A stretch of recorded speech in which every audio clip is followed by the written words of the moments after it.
Good evening, everyone. Good evening. How are you feeling this evening? Good. How are you? I'm very, very good. Today we seem to have very interesting and exciting messages from God.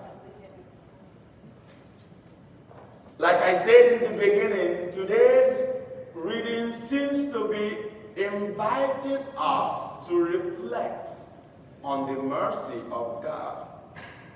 Inviting us to reflect and appreciate this mercy in such a way that we are so transformed and we begin to live a life of gratitude.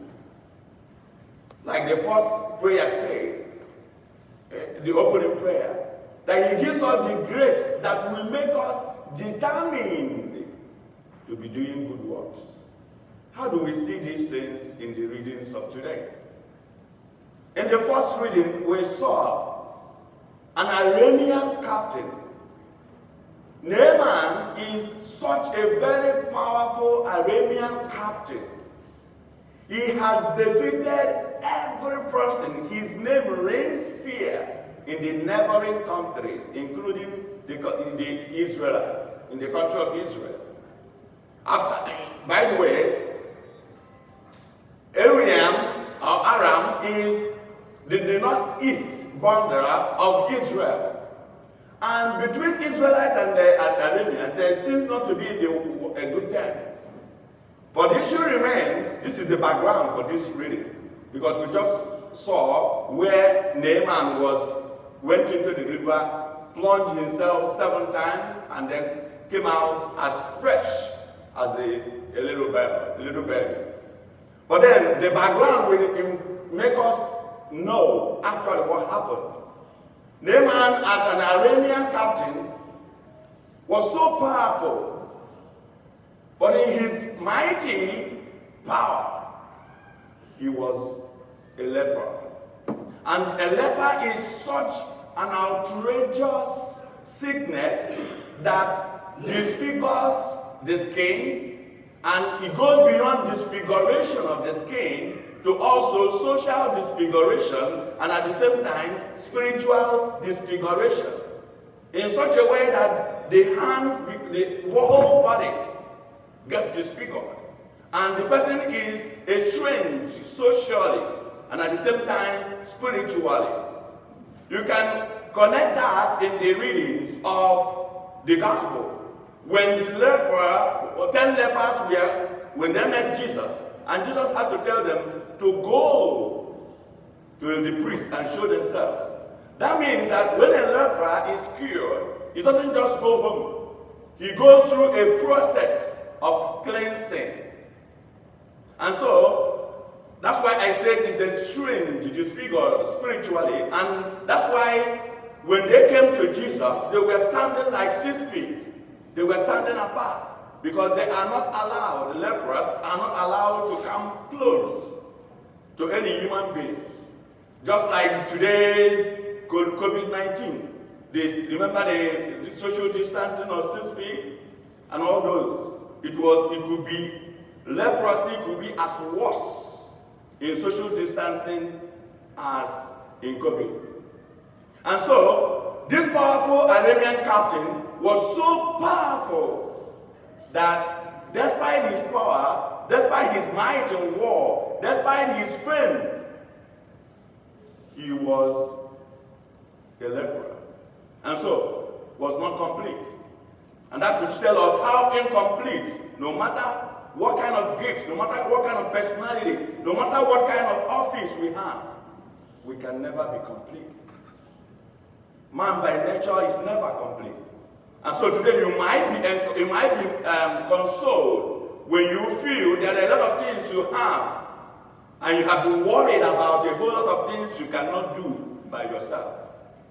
Maybe in your house, maybe in your families, you can notice that there are a lot of things going on. But one thing keeps tormenting you in your life, that whenever you remember that, you feel like the whole world is falling apart. This powerful man, Naaman, had everything he needed, but had the most outrageous sickness in his own time. That was why, actually, he was informed about a prophet in Israel by the maid of his wife. When the people of the Arameans went to war in Israel, they captured they had some captives, and after that, one of the captives was his maid, which served the wife. That was how he came to know about it. These were not seen today, but they were at the background. And so eventually, at the end of the whole story, he went through the king of Israel. And when he went to the king of Israel, he felt that the king of the Aramean king was trying to begin a fight, because he sent him a letter instructing him or asking him to cure his captive. And so when he read that letter, he tore his clothes and said, "Oh, come on. Why is this guy setting a trap for me? Who am I to cure leprosy?" And he was so upset that he tore his clothes. And what happened? Elisha heard about that. So when he heard about that, he said, "Tell the captain to come to me." And look at what happened. When Naaman came to the prophet was inside. He couldn't even see him. From the inside, he sent a message through the servant Gehazi to tell him to go to the worst river, and that is the river Jordan, to wash yourself 7 times. And because of how powerful, how respectful, and how prideful Naaman was, he wanted to walk away. He felt that something very powerful could have happened, that at least respectfully the prophet would have come out to meet him. Who is he to tell me from inside to go and wash myself in the river? Meanwhile, there are many better rivers I could wash myself in, not Jordan. And he wanted to go. The servant came and said, "Oh, master, if the prophet had told you to do greater things, wouldn't you do it? So why not go and do this small thing of just plunging yourself in the river?" That is when the reading of today began. That's when Naaman then went into the river with all his servants and then humbled himself, plunged himself 7 times in the river. And look at how the Bible described it. Immediately he was cured of his leprosy, and his flesh became as beautiful, clean, and sweet as that of a baby. He was transformed. He came to realize the mercy of God. The prideful man became humble. He now had to go back to the prophet and now began to request to accept some gifts. And then the prophet wanted to make sure that he didn't give, he directed him to the source of the mercy, not himself. He was pointing and said, "No, you can never buy the mercy of God." To remind us that no matter what we have, no matter what we do, no matter who we are, we don't deserve anything, and God can give us anything we want, no matter what we have, and without collecting anything. And so Elisha, the prophet, refused to collect anything. That was when now he said, "If you refuse to collect anything, now allow me to take about 2 mules of the head of Israel, because I now realize that there is no God better than the God of the Israel." Look at the process. From a prideful man to a humble man of plunging in the river 7 times in front of everyone. Dirty river, he called it. But it's that dirty river that cured him. The dirty river that made his flesh to be as that of a baby. the encounter he had made him discover that God has taken hold of his life. And he took him to action. And the action he took him to was the action of now worshiping. He took him to action of worshiping. Even to the extent in his own time, that is the practice of their own time, to collect some samples so that when he drops it on the ground, he can stand on it, believing that standing on that soil, he is standing on the soil of Israel. So you see that connection. You can also see that connection also in the gospel, because in the gospel we saw how the 10 lepers came to Jesus. They were standing about 10 feet. Remember the social estrangement? Standing about 6 feet. And then at the end of the day, Jesus saw them and cured them. Meanwhile, he told them, go and show yourself to the priest. That means there are some process of cleansing. Actually, some exegesis, that is some analysis of the Bible, has said that even when you are cured as a leper, you have to go through cleansing. And even as a leper, you don't walk along the street just that way. You have to have a bell and be ringing. I'm unclean. So that when people hear the bell, they start going away. Just like if someone is positive in COVID, you will tell everybody he has seen, I'm positive. So run away from me. When you see someone positive in COVID, what will you do? Hey! You see that? So to tell you that, they have to go through that. But then there is something you notice. The men who were estranged, one of them was a Samaritan. He discovered the mercy of God. He found out that he never deserved it. And he had to come back to give gratitude, thanksgiving. He discovered that what he had, what he has made, what was given to him, the healing that was given to him, he never deserved it. He took him to action. Remember the Naaman? Naaman got what he felt he never deserved because he was completely cured, and he took him to action. The Samaritan leper discovered that what he had couldn't actually come to him. He was a Samaritan to be cured by the Jew, Jesus.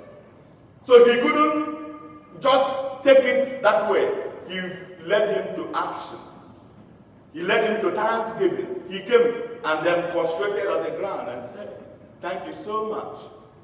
You can now connect the importance of gratitude.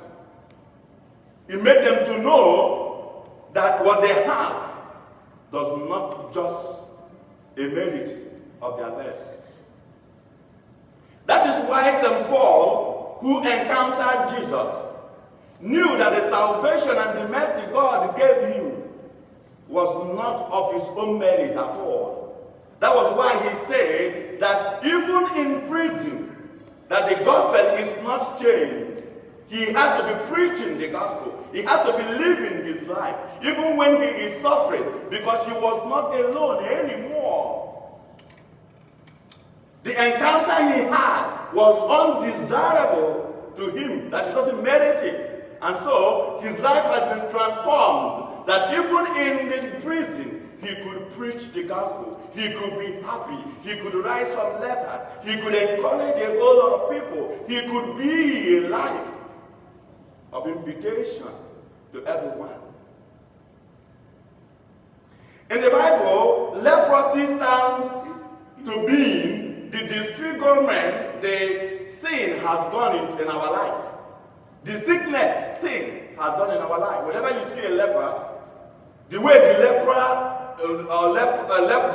the way leprosy is seen in the scripture is a kind of symbol of how sin has disfigured our lives.